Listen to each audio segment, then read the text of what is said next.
Bismillahirrahmanirrahim. Assalamualaikum warahmatullahi wabarakatuh. Selamat pagi, salam sejahtera bagi kita semuanya. Om Swastiastu, Namo Buddhaya, salam kebajikan.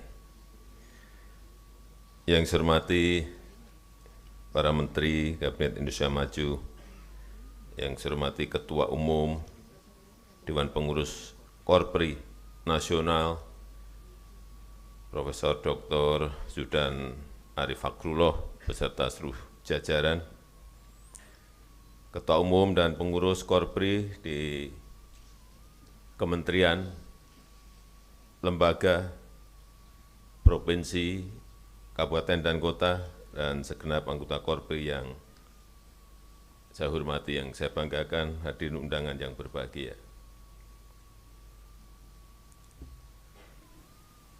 Senang sekali pada pagi hari ini bisa hadir di Rakernas Korpri.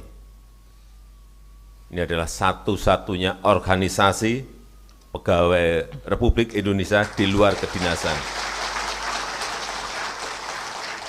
Tadi Prof.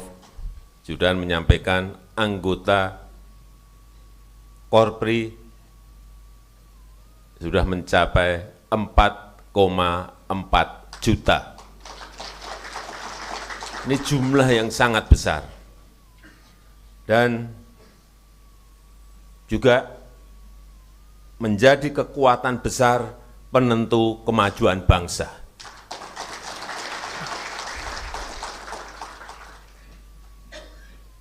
Partai boleh banyak, tapi yang melaksanakan, yang menentukan tetap Korpri.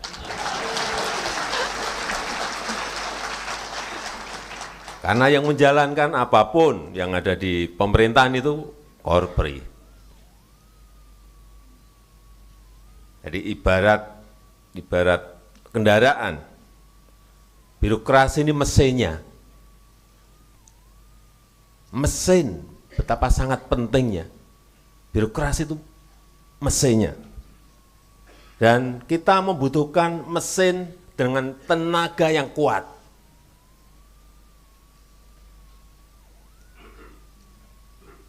Yang efisien, yang tidak menyebabkan bensin itu boros, yang tidak segera panas, tidak mudah panas, ngebut tapi adem terus. Yang dibutuhkan sekarang itu, dan tahan banting karena perubahan dunia sekarang ini hampir tiap hari selalu berubah. Oleh sebab itu saya ingin ekosistem kerja ASN itu harus memacu.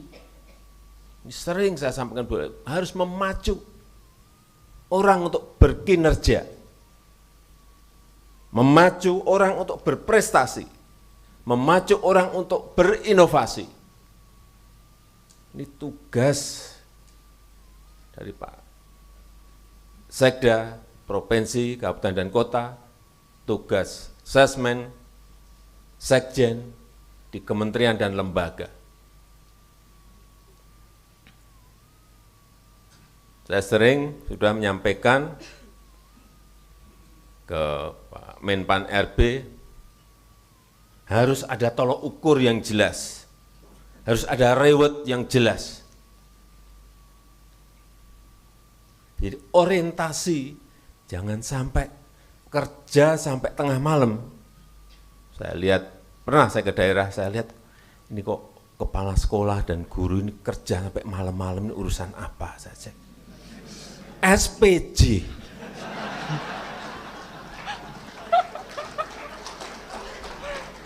Bukan urusan menyiapkan, merencanakan kegiatan belajar mengajar, tapi urusannya SPJ. Oleh sebab itu saya balik ke sini, saya sampaikan ke Menteri Keuangan, Bu, ini sistemnya harus dirombak, harus dirubah, sehingga orientasi ASN kita tidak menyiapkan SPJ. SPJ itu wajib ya, tapi jangan sampai prosedur 43 step.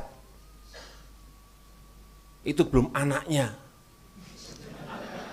Karena dari pusat 43, begitu sampai provinsi, begitu sampai kabupaten, sampai kota, bisa menjadi 120-an. Beranak pinak. Benar enggak? Siapa yang bilang tidak benar, tunjuk jari. Saya beri sepeda. Karena kenyataannya seperti itu. Kenyataannya seperti itu. Ada sebuah sistem kita ini yang enggak benar. Mestinya, birokrasi kita ini mestinya urusannya urusan yang penting. Karena memang ini adalah mesin. Apa yang penting itu? Di setiap provinsi, kabupaten, dan kota, dan nasional. Pertama, pertumbuhan ekonomi. Harusnya ukurannya seperti itu. Sekda nggak bisa diangkat kalau dia tidak bisa misalnya menumbuhkan ekonomi di sebuah kabupaten 6, ukurannya gitu. Bukan urusan apa, bukan ukurannya SPJ. Repot kalau seperti itu, kejebak ke dalam sistem seperti itu. Ukurannya lagi apa? Inflasi. Kepala dinas yang berhubungan dengan inflasi apa? Kalau inflasi tidak bisa di bawah 3, berarti nggak kerja. 3, kemiskinan. Ini yang dibutuhkan memang itu. Bukan kejebak pada rutinitas harian yang SPJ, prosedur. Itu Pak Menpan harus dirumuskan setelah undang-undang ASN jadi. Sehingga kita berubah betul. Karena dunia sekarang ini perubahannya sangat cepat sekali. Saya terakhir di G20 di India, ada 6 negara menyampaikan dan khawatir sekali dengan yang namanya AI, Artificial Intelligence. Sekarang sudah muncul lagi generatif Artificial Intelligence.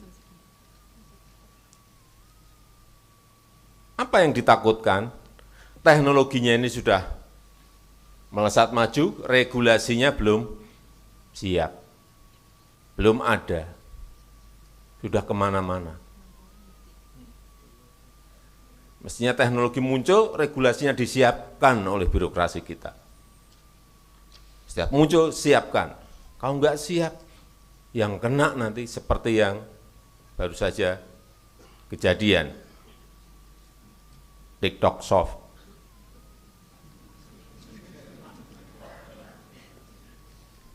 Bisa mengenai UKM kita, UMKM kita, mengenai pasar-pasar tradisional kita. Hati-hati. E-commerce ini hati-hati. Bisa sangat baik kalau regulasinya mendukung, bisa menjadi sangat tidak baik kalau regulasinya tidak memberikan backup.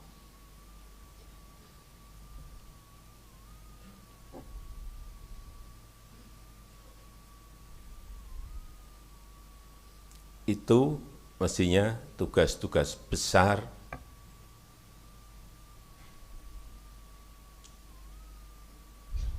birokrasi kita, ASN kita. Harus dirubah orientasinya. Tapi memang dimulai dari pusatnya dulu. Sistemnya, peraturannya, regulasinya memang agar orientasinya ini berubah. Karena kalau tidak, seperti tadi disampaikan oleh Bapak Ketua Umum, kita akan terjebak nantinya pada jebakan negara berpendapatan menengah, middle income trap. Seperti yang kejadian itu di Amerika Latin. Ini sering saya ceritakan. Tahun 50, tahun 60 mereka sudah menjadi negara berkembang. tapi 50-60 tahun kemudian juga tetap menjadi negara berkembang. Sampai sekarang tetap menjadi negara berkembang. Padahal saat itu mereka diberi peluang untuk melompat menjadi negara maju. Saya lihat, saya pelajari kenapa. Ya, karena tidak menggunakan opportunity, tidak bisa menggunakan peluang yang sudah diberikan. Dan kita sekarang ini berada pada peluang itu.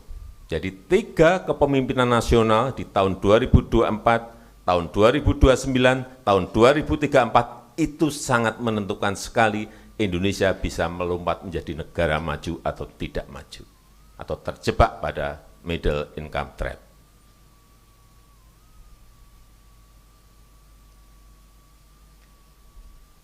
Ini yang sangat penting untuk menjadi pemikiran kita bersama. Begitu kita tidak bisa memanfaatkan peluang di 3 periode kepemimpinan ini, ya kita akan tetap menjadi negara berkembang. Kalau kita tidak bisa merubah sistem yang ada, menjadi lebih cepat, menjadi lebih baik, menjadi lebih efisien, ya kita akan terjebak kepada middle income trap. Padahal peluangnya besar sekali. Bonus demografi akan muncul nanti di tahun 30-an. Yang kedua, sumber daya alam kita ini pas. Pas kita memiliki reserve nikel yang besar, pas ada yang namanya mobil listrik. Tapi kesempatan itu hanya muncul biasanya dalam satu peradaban sebuah negara, itu hanya sekali. Dan disampaikan kepada saya dari World Bank, dari OECD, dari IMF, dari McKinsey, semuanya menyampaikan, Presiden Jokowi, hati-hati, Indonesia memiliki peluang besar untuk melompat. Tapi kalau ditangani dengan cara yang keliru, rutinitas, monoton, mohon maaf, negara Anda akan terjebak pada negara berpendapatan menengah terus, seperti yang terjadi di Amerika Latin. Ini yang kita nggak mau. Oleh sebab itu, karakter ASN harus berubah. Jangan monoton, jangan terpaku rutinitas. Harus inovatif, harus adaptif terhadap perubahan yang ada.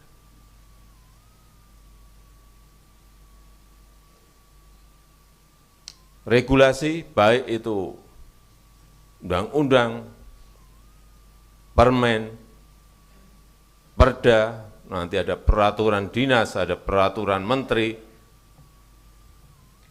ada peraturan dirjen, itu kurangi.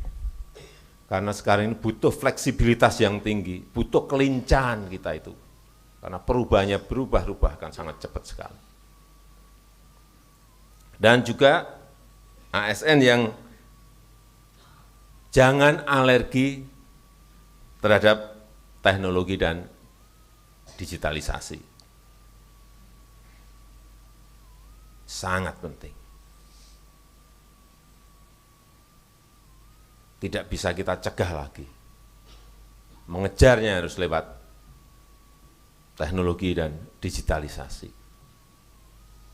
Karakter itu yang menurut saya harus terus disampaikan kepada seluruh anggota Korpri. Kemudian kolaborasi, ini yang saya lihat, saya menghandle kementerian-kementerian masih ego sektoral. Ini jalan sendiri, ketemu Nadiman enggak jelas.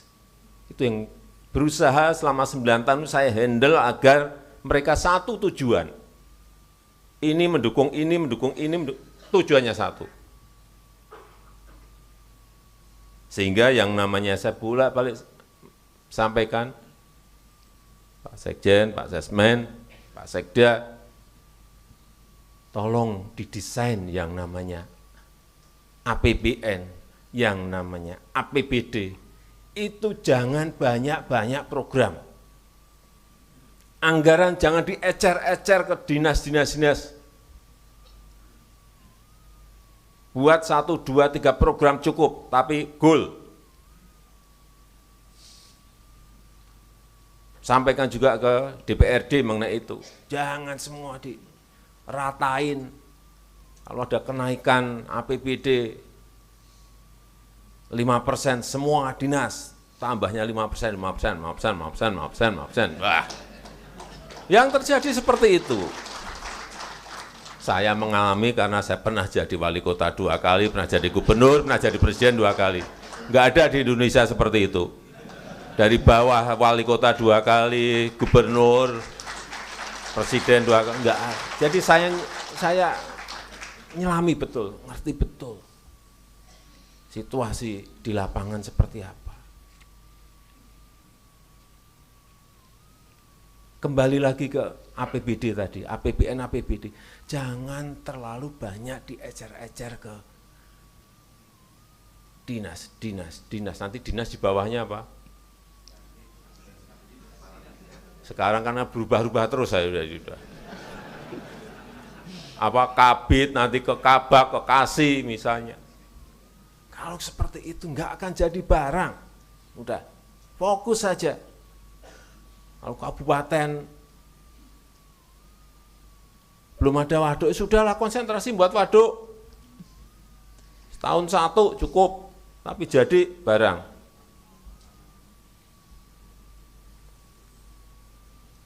Atau buat embung, nggak apa-apa, 10 embung tapi jadi barang. Tidak semua diratain, semua dinas. Tambahan anggarannya sama 5%, ada kenaikan anggaran semuanya 5%. Ada prioritas dong. Mana yang harus didahulukan? Mana yang menjadi skala prioritas kita?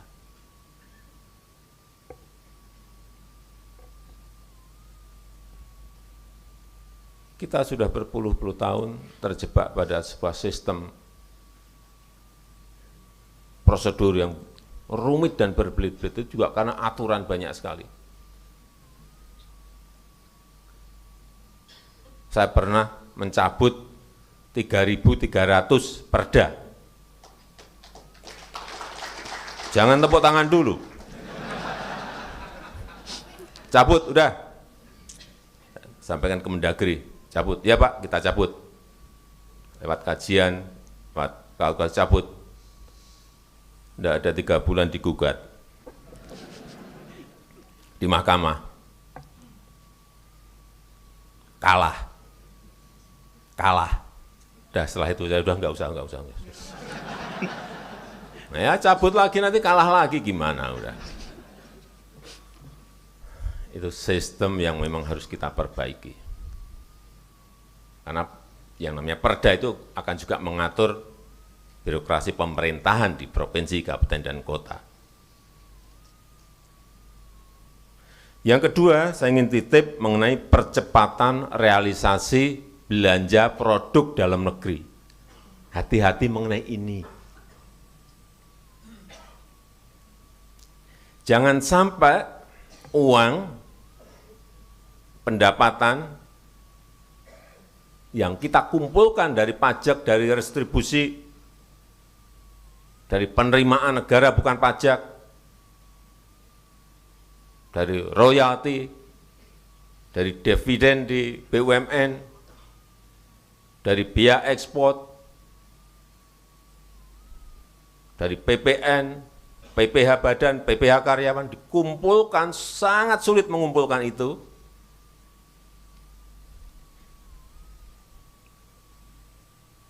Menjadi APBN, menjadi APBD, kemudian kita belanjanya barang impor. Bodoh sekali kita. Hati-hati ini, sampaikan kepada semua dinas. Kalau itu kita lakukan. kita mengumpulkan pendapatan itu sangat sulit sekali. Income daerah, income negara sangat sulit sekali. Kemudian belanjanya barang impor. Yang selalu saya ingatkan. Tidak memiliki trigger ekonomi terhadap produk-produk yang dihasilkan oleh UMKM, oleh perusahaan-perusahaan di dalam negeri. Malah memberikan trigger ekonomi kepada negara lain. Apakah benar seperti ini? Ini perlu saya ingatkan. Pak Sekda tolong sampaikan kepada seluruh kepala dinas, mengingatkan mengenai ini. Asesmen, Pak Dirjen, sampaikan ini kepada bawahan kita. Enggak benar. Ngumpulkannya sangat sulit, belanjanya yang menikmati mereka. Sedih saya kalau saya mengingatkan bolak-balik, tapi belum berhasil. Mungkin, saya masih menyampaikan mungkin, kalau Bapak Ibu sekalian, sebagai bos-bosnya Korpri, di pusat maupun di daerah, menyampaikan mungkin malah lebih kena.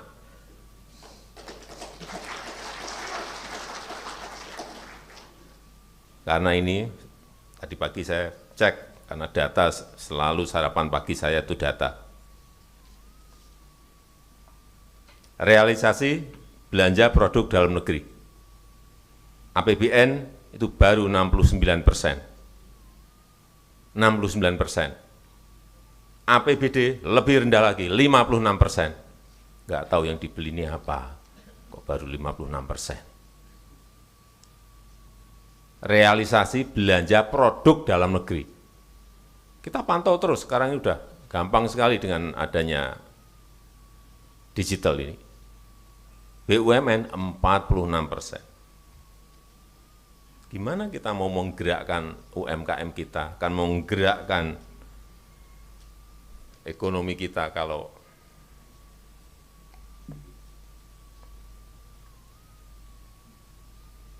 belanjanya masih tidak berorientasi pada produk dalam negeri.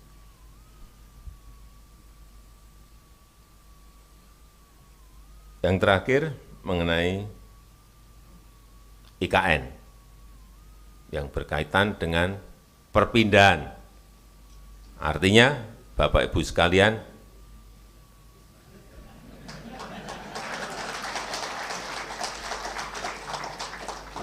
saya dengar ada yang senang, ada yang nggak senang.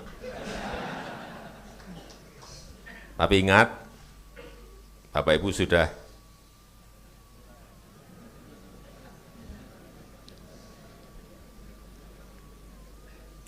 Bapak Ibu sekalian, kita ini memiliki 17.000 pulau.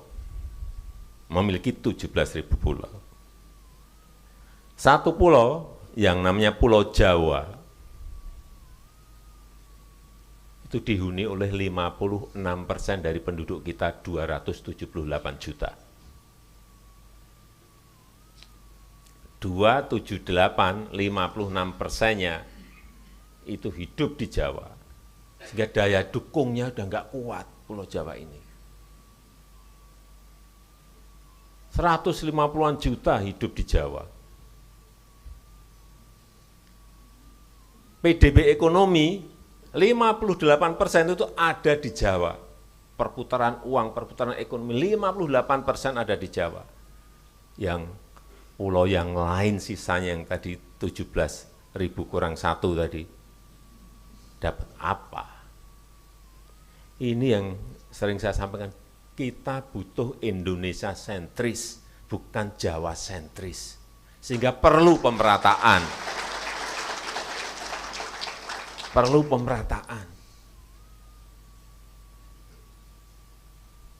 Apalagi Jakarta. Jawa saja sudah seperti itu, apalagi Jakarta. Begitu sangat padatnya, begitu sangat kompleks permasalahannya. Karena bisnis ada di sini, ekonomi ada di sini, pendidikan ada di sini, pariwisata ada di sini. Semua ada di Jakarta. Sehingga perlu digeser agar Indonesia sentris. Pindah ke Kalimantan Timur, ke Nusantara. Tapi untuk memulainya di sana, perlu yang namanya ASN pindah. Ini adalah masa depan baru, dan sudah disiapkan insentif. Kalau nggak ada ini, alot pasti. Tapi kalau ada insentif kan beda. Rumah dinas juga ada rumah tapak maupun rumah apartemen. Biaya pindah juga diberikan suami istri plus anak. Ada tunjangan kemahalan dan fasilitas-fasilitas lainnya.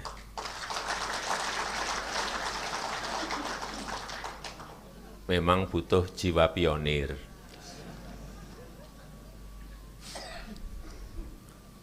Dulu ditempatkan di luar Jawa saat zaman-zaman dulu kan juga biasa saja. Sekarang kok jadi agak rumit gitu. Kelihatannya kok agak rumit gitu saya lihat. Tapi kalau nanti sudah ditunjuk bapak pindah, ibu pindah. Moga-moga semuanya selesai. Saya rasa itu yang ingin saya sampaikan dalam kesempatan yang baik ini, dan dengan mengucap Bismillahirrahmanirrahim pada pagi hari ini secara resmi saya buka Rapat Kerja Nasional Korps Pegawai Republik Indonesia tahun 2023. Terima kasih. Wassalamualaikum warahmatullahi wabarakatuh. Mohon berkenan mendampingi ke atas panggung Menko PMK, Mendagri, Menpan RB, Sekretaris Kabinet, Ketua Umum Korpri, dan PJ Gubernur DKI Jakarta.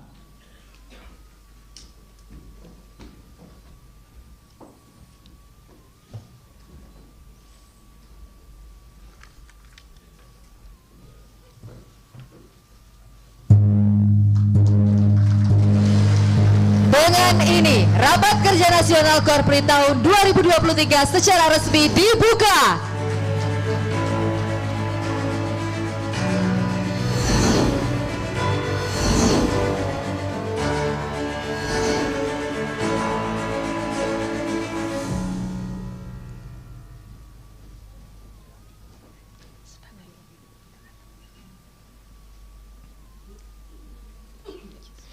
Sebagai ungkapan rasa syukur kepada Tuhan Yang Maha Esa, marilah kita berdoa yang akan dipimpin oleh Bapak Dr. Haji Ramli Masenge.